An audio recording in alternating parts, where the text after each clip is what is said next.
ಆತ್ಮೀಯ ಬಂಧುಗಳೇ, ಶ್ರೀಮದ್ ಭಗವದ್ಗೀತೆ ತತ್ವ ವಿವೇಚನಿ ಟೀಕಾ ಅಧ್ಯಾಯ 3 ಕರ್ಮಯೋಗ. ಇದರಿಂದ ನಾವು 37ನೇ ಶ್ಲೋಕವನ್ನ ತಿಳ್ಕೊಳ್ತಾ ಇದ್ವಿ. ಓದ ಭಾಗದಲ್ಲಿ ಕಾಮವನ್ನ ಮಹಾಶನ ಅಂದ್ರೆ ತುಂಬಾ ತಿನ್ನೋನು ಅಂತ ಯಾಕೆ ಹೇಳ್ತಾರೆ ಅನ್ನೋದ್ರ ಬಗ್ಗೆ ನಾವು ವಿವರವಾಗಿ ತಿಳ್ಕೊಂಡ್ವಿ. ಈಗ ಪ್ರಶ್ನೆ ಏನು ಅಂತಂದ್ರೆ, ಕಾಮವನ್ನ ಮಹಾಪಾಪ್ಮ ಅಂತಂದ್ರೆ ದೊಡ್ಡ ಪಾಪಿ ಅಂತ ಹೇಳ್ತಾರಲ್ಲ, ಯಾಕೆ ಅನ್ನೋದ್ರ ಬಗ್ಗೆ ಈಗ ಪ್ರಶ್ನೆ ಮಾಡ್ತಾ ಇದ್ದಾರೆ. ಉತ್ತರ ಏನು ಅಂತಂದ್ರೆ, ಇದರಿಂದ ಏನು ಅಂತಂದ್ರೆ, ಕಾಮನೇ ಎಲ್ಲ ಅನರ್ಥಗಳಿಗೂ ಕಾರಣ ಅನ್ನೋದನ್ನ ಹೇಳೋದಕ್ಕೋಸ್ಕರ ಈ ರೀತಿ ಹೇಳಿರುವಂಥದ್ದು. ಕಾಮ ಒಂದೇ ಮೂಲ ಕಾರಣ. ಮನುಷ್ಯನನ್ನ ಇಷ್ಟ ಇಲ್ಲದೆ ಇರುವಂಥ ಪಾಪಗಳಲ್ಲಿ ನಿಯುಕ್ತಗೊಳಿಸೋದು ಪ್ರಾರಬ್ಧನೂ ಅಲ್ಲ, ಆ ಪರಮಾತ್ಮನೂ ಅಲ್ಲ. ಈ ಕಾಮನೇ ಮನುಷ್ಯನನ್ನ ಬೇರೆ ಬೇರೆ ರೀತಿಯ ಭೋಗಗಳಲ್ಲಿ ಆಸಕ್ತನಾಗಬೇಕು ಅವನು. ಆ ರೀತಿ ಅವನನ್ನ ಬಲವಂತವಾಗಿ ಪಾಪಗಳಲ್ಲಿ ಪ್ರವೃತ್ತಗೊಳಿಸುತ್ತೆ. ಅದಕ್ಕೋಸ್ಕರನೇ ಇದನ್ನ ಮಹಾಪಾಪಿ ಅಂತ ಹೇಳಿದ್ದಾರೆ. ಯಾವುದನ್ನ? ಕಾಮವನ್ನ. ಅವನು ಸುಮ್ಮನೆ ಇರ್ತಾನೆ. ಅದು ಪ್ರಾರಬ್ಧದಿಂದನೂ ಬಂದಿರೋದಿಲ್ಲ. ಯಾಕಂದ್ರೆ ಪ್ರಾರಬ್ಧದಲ್ಲಿ ಬರೀ ಫಲಗಳನ್ನು ಅನುಭವಿಸ್ತೀವಿ. ಆದರೆ ಇಲ್ಲಿ ನಾವು ಏನೋ ಒಂದು ಪಾಪ ಕಾರ್ಯವನ್ನ ಮಾಡ್ತೀವಿ ಅಂತಂದ್ರೆ ಅದು ಭಗವಂತನ ಇಚ್ಛೆನೂ ಅಲ್ಲ, ಪ್ರಾರಬ್ಧದಿಂದ ಆಗೋದು ಅಲ್ಲ, ಅದು ಕಾಮದಿಂದ ಆಗುವಂಥದ್ದು. ತನ್ನನ್ನ ತಾನು ಆ ಭೋಗಗಳಲ್ಲಿ ಆಸಕ್ತನನ್ನಾಗಿ ಮಾಡಿಕೊಂಡು ಅದರಿಂದ ಬಲವಂತವಾಗಿ ಅವನು ಪಾಪ ಕೆಲಸಗಳಲ್ಲಿ ತೊಡಗೋ ಹಾಗಾಗುತ್ತೆ. ಅದರಿಂದನೇ ಇದನ್ನ ಮಹಾಪಾಪಿ ಅಂತ ಕರೆದಿದ್ದಾರೆ ಕಾಮವನ್ನ. ಇನ್ನು ಮುಂದಿನ ಪ್ರಶ್ನೆ ಏನು ಅಂತಂದ್ರೆ, ಇದನ್ನೇ ನೀನು ಈ ವಿಷಯದಲ್ಲಿ ವೈರಿ ಅಂತ ತಿಳ್ಕೋ ಅಂತ ಹೇಳಿದಾರಲ್ಲ, ಅದರ ಅರ್ಥ ಏನು ಅಂತ ಪ್ರಶ್ನೆ ಮಾಡ್ತಾ ಇದ್ದಾರೆ. ಅದಕ್ಕೆ ಉತ್ತರ ಏನು ಅಂತಂದ್ರೆ, ಯಾವುದರ ಪರಿಣಾಮ ಮಹಾನ್ ದುಃಖ ಮತ್ತೆ ಮೃತ್ಯುನೇ ಆಗಿದೆಯೋ ಅಂತ ಸ್ಥಿತಿಗೆ ನಮ್ಮನ್ನ ಒತ್ತಾಯ ಪೂರ್ವಕವಾಗಿ ಕರ್ಕೊಂಡು ಹೋಗೋದನ್ನ ನಮ್ಮ ಶತ್ರು ಅಂತ ತಿಳ್ಕೋಬೇಕು.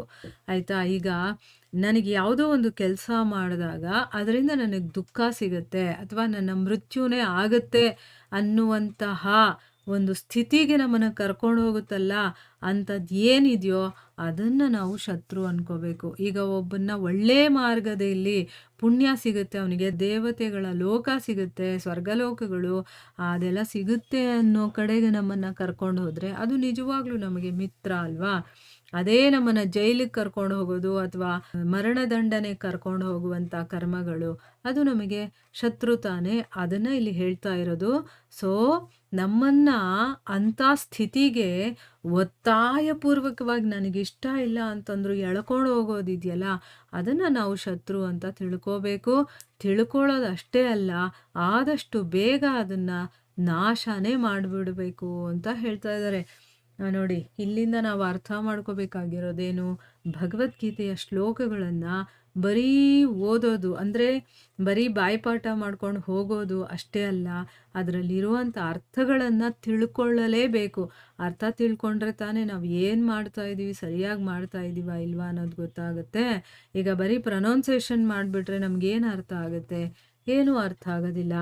ಆದರೆ ಯಾವಾಗ ಅದರ ಅರ್ಥವನ್ನು ತಿಳ್ಕೊಳ್ತೀವೋ ಆಗ ನಮಗೆ ಅಲ್ಲಿ ಏನು ಹೇಳ್ತಾ ಇದ್ದಾರೆ ಅನ್ನೋದು ಗೊತ್ತಾಗಿ ನಾವು ಆದಷ್ಟು ಬೇಗ ಅದನ್ನೆಲ್ಲ ಸರಿದೂಗಿಸ್ಕೊಂಡು ಹೋಗ್ತೀವಿ ಅಥವಾ ನಾವು ಅದನ್ನು ತಿದ್ಕೊಳ್ತೀವಿ.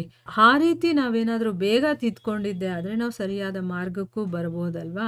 ಅದಕ್ಕೋಸ್ಕರ ಇಲ್ಲಿ ನಮ್ಮನ್ನು ಒತ್ತಾಯಪೂರ್ವಕವಾಗಿ ಯಾವುದು ಕರ್ಕೊಂಡು ಹೋಗುತ್ತೋ ಅದನ್ನು ತಮ್ಮ ಶತ್ರು ಅಂತ ತಿಳ್ಕೋಬೇಕು ಮತ್ತು ಆದಷ್ಟು ಬೇಗ ಅದನ್ನು ನಾಶನೂ ಮಾಡಿಬಿಡಬೇಕು. ಯಾವುದು ಶತ್ರು ಅಂತ ಗೊತ್ತಾಗಿದ್ದ ತಕ್ಷಣ ನಾವು ಅದನ್ನು ನಾಶ ಮಾಡಿಬಿಡಬೇಕು. ಈ ಕಾಮ ಅನ್ನೋದಿದೆಯಲ್ಲ, ಅದು ಮನುಷ್ಯನನ್ನ ಅವನ ಇಚ್ಛೆನೇ ಇಲ್ಲದೆ ಒತ್ತಾಯಪೂರ್ವಕವಾಗಿ ಅವನ ಪಾಪಗಳಲ್ಲಿ ತೊಡಗಿಸ್ಬಿಡುತ್ತೆ. ಅವನಿಗೇನು ಆ ಕೆಲಸ ಮಾಡಬೇಕು ಅಂತಲೇ ಇಷ್ಟ ಇರೋದಿಲ್ಲ. ಆ ಕಾಮ ಅನ್ನೋದು ಏನು ಮಾಡುತ್ತೆ, ಆ ಕೆಲಸದಲ್ಲಿ ಅವನನ್ನು ತೊಡಗಿಸಿ ಅವನನ್ನು ಜನ್ಮ ಮರಣರೂಪಿ ಮತ್ತೆ ನರಕ ಭೋಗರೂಪಿ ಮಹಾನ್ ದುಃಖಗಳಿಗೆ ಭಾಗಿಯಾಗಿಸುತ್ತೆ. ಅಂದರೆ ನಾವು ಆ ರೀತಿ ಕೆಲಸಗಳನ್ನು ಮಾಡಬೇಕು. ಆ ರೀತಿ ಮಾಡುತ್ತೆ. ಈಗ ನೋಡಿ, ಜನನ ಮರಣ ಅನ್ನುವಂತಹ ಒಂದು ರೂಪ ಇರುತ್ತಲ್ಲ, ಮತ್ತೆ ನರಕವನ್ನ ಭೋಗಿಸುವಂತಹ ಏನ್ ದುಃಖಗಳಿದೆಯೋ ಅದಕ್ಕೂ ಕೂಡ ಇದೇ ಭಾಗಿಯಾಗಿಸುತ್ತೆ ನಮ್ಮನ್ನ. ಅದಕ್ಕೋಸ್ಕರನೇ ಶ್ರೇಯಸ್ಸಿನ ಮಾರ್ಗದಲ್ಲಿ ಇದನ್ನ ತನ್ನ ಮಹಾನ್ ಶತ್ರು ಅಂತ ತಿಳ್ಕೋಬೇಕು. ನಾವೀಗ ಮುಂದಕ್ಕೆ ಹೋಗ್ತಾ ಇರೋರಲ್ವಾ, ಅದನ್ನ ಶ್ರೇಯಸ್ಸಿನ ಮಾರ್ಗ ಅಂತ ಹೇಳ್ತಾರೆ. ಅದರಲ್ಲಿ ಇದನ್ನ ನಾವು ಮಹಾನ್ ಶತ್ರು ಅಂತ ತಿಳ್ಕೋಬೇಕು ಅಂತ ಹೇಳ್ತಾ ಇದ್ದಾರೆ. ಭಗವಂತ ಪರಮ ದಯಾಳುವಾಗಿರುವಂಥವನು. ಮತ್ತೆ ಪ್ರಾಣಿಗಳ ಸುಹೃದ್ ಅಂದ್ರೆ ಪ್ರಾಣಿಗಳಿಗೆ ತುಂಬಾ ಇಷ್ಟಪಡುವಂಥವನು, ಹತ್ತಿರವಾಗಿರುವಂಥವನು. ಅವರು ಯಾರನ್ನಾದರೂ ಪಾಪಗಳಲ್ಲಿ ಹೇಗೆ ತಾನೇ ನಿಯುಕ್ತಗೊಳಿಸೋದಕ್ಕಾಗತ್ತೆ? ಅವನೇ ಪಾಪಗಳಿಂದ ಹೊರಗಡೆ ತರೋನು ಅಂತಂದ್ಮೇಲೆ, ಅವನೇ ಪಾಪಗಳಲ್ಲಿ ನೀನು ಹೋಗಿ ಕೆಲಸ ಮಾಡು ಅಂತ ಹೇಗೆ ಕಳಿಸ್ತಾನೆ? ಹೇಗೆ ಅಲ್ಲಿರಿಸ್ತಾನೆ? ಅವನು ಎಲ್ಲರನ್ನೂ ಇಷ್ಟಪಡೋನು, ಎಲ್ಲರಿಗೆ ಹತ್ತಿರವಾಗಿರೋನು, ಎಲ್ಲರಿಗೂ ಬೇಕಾಗಿರುವಂಥವನು. ಅವನು ಹೋಗಿ ಯಾರನ್ನಾದರೂ ಪಾಪಗಳಲ್ಲಿ ಹೇಗೆ ತಾನೇ ಅವನು ನಿಯುಕ್ತಗೊಳಿಸ್ತಾನೆ ಅಲ್ವಾ? ಅವನು ಮಾಡೋದಿಲ್ಲ. ಇವನು ಪಾಪವನ್ನ ಮಾಡ್ಬೇಕಂತ ಅವ್ನು ಕಳ್ಸೋದೇ ಇಲ್ಲ ಯಾವತ್ತಿಗೂ ಅಷ್ಟೇನೆ. ಪ್ರಾರಬ್ಧ ಪೂರ್ವಕೃತ ಕರ್ಮಗಳ ಭೋಗದ ಹೆಸರಾಗಿದೆ. ಈಗ ಪ್ರಾರಬ್ಧ ಅನ್ನೋದು ಏನು? ನಾವು ಹಿಂದಿನ ಜನ್ಮದಲ್ಲಿ ಮಾಡಿರುವಂಥ ಕರ್ಮ ಇದೆಯಲ್ಲ, ಅದರ ಒಂದು ಫಲವನ್ನ ಭೋಗಿಸೋದಕ್ಕೋಸ್ಕರ ಕೊಟ್ಟಿರುವಂಥದ್ದು. ಆ ಪ್ರಾರಬ್ಧದಲ್ಲೂ ಕೂಡ ಯಾರನ್ನೂ ಪಾಪದಲ್ಲಿ ಪ್ರವೃತ್ತರಾಗಿಸುವಂಥ ಶಕ್ತಿ ಇಲ್ಲ. ಅದಕ್ಕೋಸ್ಕರನೇ ಪಾಪಗಳಲ್ಲಿ ಪ್ರವೃತ್ತನನ್ನಾಗಿಸುವಂತಹ ವೈರಿ ಬೇರೆ ಯಾರೂ ಅಲ್ಲ, ಈ ಕಾಮನೆ ಅನ್ನೋದನ್ನ ನಾವು ತಿಳ್ಕೋಬೇಕು. ನೋಡಿ, ತುಂಬಾ ಚೆನ್ನಾಗಿ ಇಲ್ಲಿ ಕ್ಲಿಯರ್ ಆಗಿ ಎಕ್ಸ್‌ಪ್ಲೇನ್ ಮಾಡಿದ್ದಾರೆ. ಇದಕ್ಕೆ ಭಗವಂತನೂ ಕಾರಣ ಅಲ್ಲ, ಪ್ರಾರಬ್ಧನೂ ಕಾರಣ ಅಲ್ಲ ನಾವು ಪಾಪ ಕೆಲಸ ಮಾಡೋದ್ರಲ್ಲಿ. ಯಾಕಂದ್ರೆ ಹಿಂದೆ ಏನೋ ಮಾಡಿರ್ತೀವಿ, ಅದನ್ನ ಇವತ್ತು ಪಡೆದಿರ್ತೀವಿ, ಅದನ್ನ ಅನುಭವಿಸ್ತಾ ಇರ್ತೀವಿ ಅಷ್ಟೇ. ನಾವು ಹೊಸದಾಗಿ ಏನು ಕರ್ಮ ಮಾಡ್ತೀವೋ ಅದು ಈ ಕಾಮದಿಂದ ನಮಗೆ ಪಾಪ ಕರ್ಮಗಳನ್ನ ಮಾಡಬೇಕು ಅಂತ ಅನ್ಸೋದು. ಅದನ್ನ ಬಿಟ್ಟು ಭಗವಂತನಿಂದ ಅಥವಾ ಪ್ರಾರಬ್ಧದಿಂದ ನಾನು ಈ ಕೆಲಸ ಮಾಡ್ತಾ ಇದ್ದೀನಿ ಅನ್ನೋದು ಸರಿಯಲ್ಲ. ಯಾಕೆ ಅಂತಂದ್ರೆ ಪ್ರಾರಬ್ಧಕ್ಕೆ ಯಾರನ್ನೂ ಕೂಡ ನೀನು ಪಾಪ ಕೆಲಸಗಳನ್ನ ಮಾಡು ಅಂತ ಹೇಳುವಂತ ಶಕ್ತಿ ಇಲ್ಲ.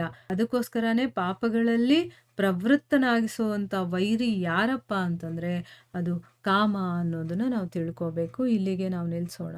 ಹರೇ ಕೃಷ್ಣ.